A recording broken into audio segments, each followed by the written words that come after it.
Hello అండి, welcome back to our channel Siya Aditi vlogs. ఎలా ఉన్నారండి అందరూ? నేనైతే చాలా బాగున్నాను. వీడియో స్టార్ట్ చేసే ముందు మన వీడియోకి చిన్న లైక్ చేసి ఛానల్ ని సబ్స్క్రైబ్ చేసుకుని బెల్ ఐకాన్ పైన ప్రెస్ చేయండి. ఈ రోజు రెసిపీ వచ్చేసి ఆంధ్ర స్టైల్ పప్పుచారు అండి. నాకు ఈ రెసిపీ అంటే చాలా ఇష్టం. దీనికి కాంబినేషన్ గా నేను ఆల్రెడీ బంగాళదుంప ఫ్రై కూడా నేను ఆల్రెడీ చేసేసాను. ఈ రెసిపీ వచ్చేసి నేను షార్ట్ వీడియో కింద పోస్ట్ చేస్తానండి. ఇంట్రెస్ట్ ఉన్న వాళ్ళు ఆ వీడియో కూడా ఒకసారి చూడండి. నేను ఆల్రెడీ ఒక కప్పు కందిపప్పుని నానబెట్టుకుని 2 కప్స్ వాటర్ పోసుకుని నేను ఆల్రెడీ 1.5 అవర్ నేను 2 అవర్స్ నుంచి సోక్ చేసి పెట్టుకున్నానండి. ఇప్పుడు నేనైతే నార్మల్ గా కుక్కర్ లో చేయడం లేదు, నార్మల్ గా బౌల్లోనే చేసేస్తున్నాను. ఇప్పుడు ఈ పప్పు మొత్తాన్ని కూడా ఈ బౌల్లో వేసేసుకోవాలి. అంటే 1 కప్ కి 2 కప్స్ వాటర్ అనేవి నార్మల్ గా కుక్కర్ లో అయితే కుక్ అయిపోతుంది, కానీ గిన్నెలో అయితే ఇలా కుక్ అవ్వదండి. నేను కొన్ని వాటర్ ని యాడ్ చేసుకుంటున్నాను. అలానే 2 టమోటా, 4 మీడియం సైజ్ కూడా కాదండి, స్మాల్ సైజు ఆనియన్స్ ని ఈ విధంగా పొట్టు తీసేసి కట్ చేయకోకుండా ఇలా ఆనియన్ గానే ఉంచుకోవాలి. చాలా టేస్ట్ గా ఉంటుంది ఇలా ఆనియన్ గా వేసుకుంటే. అలానే 4 పచ్చిమిరపకాయలని ఈ విధంగా సన్నగా కట్ చేసుకోండి. ఈ వెజిటేబుల్స్ మొత్తాన్ని కూడా ఈ పప్పులో వేసేసుకోండి.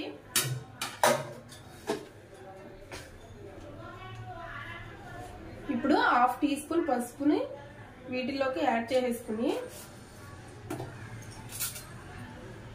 అంతా కూడా ఒకసారి మిక్స్ చేసేసుకుని మూత పెట్టేసుకుని స్టవ్ మీద పెట్టేసుకోవడమే.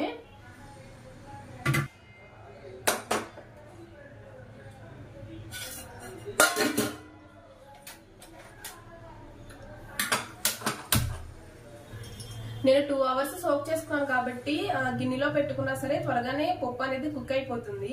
ఒకవేళ మీరు ప్రెషర్ కుక్కర్ లో కనుక కుక్ చేసుకుంటే ఒక చిన్న టిప్ అండి, 1.5 అవర్ 2 అవర్స్ పప్పుని నానబెట్టుకుని కుక్కర్ లో వేసేసుకుని వెజిటేబుల్స్ మొత్తం కూడా వేసుకుని జస్ట్ 2 విజిల్స్ వచ్చే వరకు మాత్రమే కుక్ చేసుకోండి. 2 విజిల్స్ వచ్చాక ప్రెషర్ మొత్తం పోయాక లిడ్ ఓపెన్ చేసి పప్పు కనుక ఒకవేళ మీకు ఉడకలేదు అనిపిస్తే వెజిటేబుల్స్ ఉన్నాయి కదా, ఆనియన్స్, టమోటా, పచ్చిమిర్చి వెజిటేబుల్స్ ని సైడ్ కి పెట్టేసుకుని ఇంకొక 2 విజిల్స్ వచ్చే వరకు కూడా కుక్ చేసుకోండి. ఎక్కువ విజిల్స్ వచ్చేలాగా కుక్ చేసుకుంటే ఆనియన్స్, టమోటా, పచ్చిమిర్చి ఇవన్నీ కూడా సాఫ్ట్ గా, అంటే అవి పీసెస్ లాగా ఉండకోకుండా మొత్తం కూడా కుక్ అయిపోతుంది, సాఫ్ట్ గా కుక్ అయిపోతాయి. అది బాగుంటదండి. ఆనియన్ లాగా ఉంటేనే చాలా బాగుంటుంది. పప్పు అయితే కుక్ అయిపోయిందండి. నాకు ఇది కుక్ అవ్వడానికి 15 to 20 మినిట్స్ టైం మాత్రమే పట్టింది. అంటే ఎక్కువసేపు సోక్ చేసుకుంటే పప్పుని కుక్కర్ ఏమీ అవసరం లేదు, నార్మల్గా గిన్నెలోనే పప్పు అనేది సాఫ్ట్గా కుక్ అయిపోతుంది. ఇప్పుడు పప్పు నుంచి ఆనియన్స్ని మాత్రమే సపరేట్ చేసుకుని స్ట్రైనర్తో వాటర్ని కూడా సపరేట్ చేసుకుని పప్పులోకి 1.5 టీ స్పూన్ కారం, సరిపడినంత ఉప్పు వేసుకుని పప్పు గుత్తితో పప్పు మొత్తాన్ని స్మాష్ చేసుకోవాలి. నేనైతే పలుకుగా ఉండేలాగానే స్మాష్ చేసుకుంటున్నాను.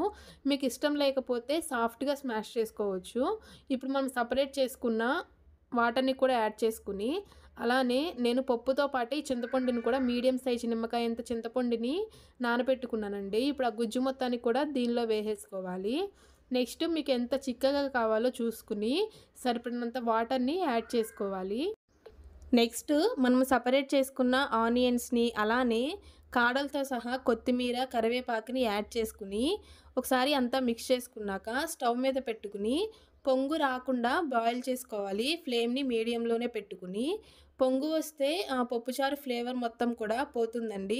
సో పొంగు రాకుండా జాగ్రత్తగా చూసుకోవాలి. నెక్స్ట్ ప్యాన్ పెట్టుకుని స్టవ్ ఆన్ చేసుకున్నాక 1 టేబుల్ స్పూన్ ఆయిల్ వేసుకుని ఆయిల్ హీట్ అయ్యాక 2-3 ఎండుమిరపకాయలు వేసుకుని ఫ్రై చేసుకోవాలి. నెక్స్ట్ కచ్చా పచ్చాగా దంచుకున్న వెల్లుల్లి రెబ్బలను కూడా వేసుకొని ఇవి కూడా ఫ్రై అయ్యాక నెక్స్ట్ 1/2 టీ స్పూన్ జీలకర్ర, 1/2 టీ స్పూన్ ఆవాలు, కొద్దిగా పచ్చిశనగపప్పు వేసుకుని ఫ్రై చేసుకోవాలి. ఇది మొత్తం ఫ్రై అయ్యాక బాయిల్ అవుతున్న పప్పుచారులోకి తాలింపు వేసుకుని 15 to 10 మినిట్స్ మీడియం ఫ్లేమ్లో పెట్టుకుని బాయిల్ చేసుకుంటే మనకి సూపర్ టేస్టీ పప్పుచారు అనేది రెడీ అయిపోతుందండి.